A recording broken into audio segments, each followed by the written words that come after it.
भाग 2 आईने की कैद और रूहानी जंग। अतीत की गूंज। आर्यन अब आईने के उस पार था। वहां की दुनिया बिल्कुल हवेली जैसी ही थी, पर सब कुछ धुंधला और बेरंग था। उसे अपनी ही चीखें सुनाई दे रही थीं, लेकिन वह बाहर की दुनिया को सिर्फ एक कांच की दीवार के पीछे से देख सकता था। अचानक उसके पीछे वही झुलसा हुआ साया खड़ा हुआ। वह परछाई असल में उस हवेली की मालकिन दमयंती की थी, जिसे सालों पहले उसी आईने के सामने जिंदा जला दिया गया था।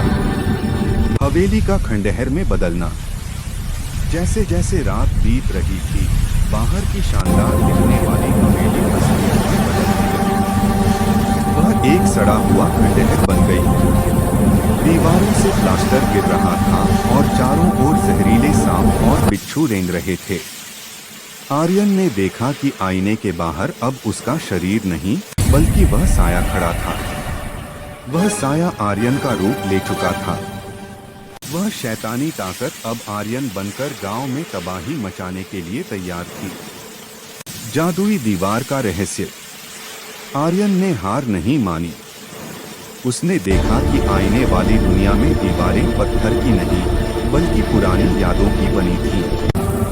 उसने अपने कैमरे की फ्लैश लाइट जलाई। जैसे ही रोशनी की तेज किरण उस काली परछाई पर पड़ी, वह तड़पने लगी।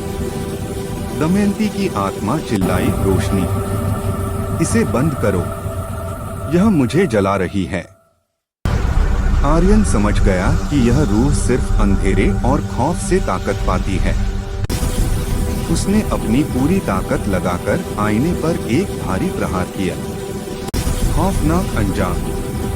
एक जोरदार धमाका हुआ और आईना हजारों टुकड़ों में बिखर गया। बाहर गांव वालों ने देखा कि खंडहर से एक तेज रोशनी निकली और आसमान में विलीन हो गई।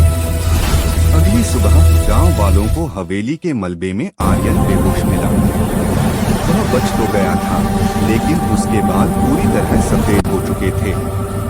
उसने बोलना छोड़ दिया था। वह बस घंटों तक किसी भी आईने के सामने बैठकर अपनी परछाई को शक भरी नजरों से देखता रहता, जैसे उसे डर हो कि आईने के अंदर वाला